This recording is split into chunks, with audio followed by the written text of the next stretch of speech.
பொள்ளாச்சியில் ஆச்சிப்பட்டியில் ஒரு பிரம்மாண்ட மாநாடு. பல ஏக்கர் நிலத்தில் பல லட்சம் பேர் கூடுவார்கள். இப்படி விளம்பரப்படுத்தப்பட்டிருக்கிறது.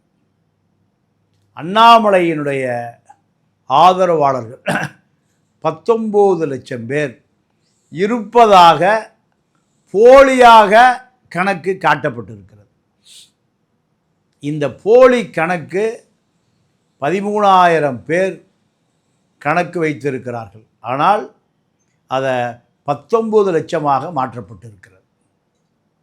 சமூக வலைதளங்களை ஊடுருவி பல போலியான ஃபேக் செய்திகளை, உண்மைக்கு புறம்பான சில உருவங்களை அவர்கள் உருவகப்படுத்தி செய்திகளை பரப்ப முடியும் என்று நிரூபித்திருக்கிறார்கள்.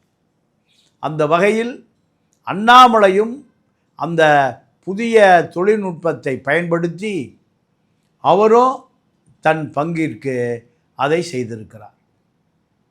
அண்ணாமலைக்கு 19 லட்சம் இளைஞர்களை இருக்கக்கூடிய என்ன கொள்கை வைத்திருக்கிறார்? தமிழர்களை இருக்கக்கூடிய தமிழ் தேசிய கொள்கை இருக்கிறதா, அல்லது இந்திய தேசிய கொள்கை இருக்கிறதா, திராவிட கொள்கை இருக்கிறதா?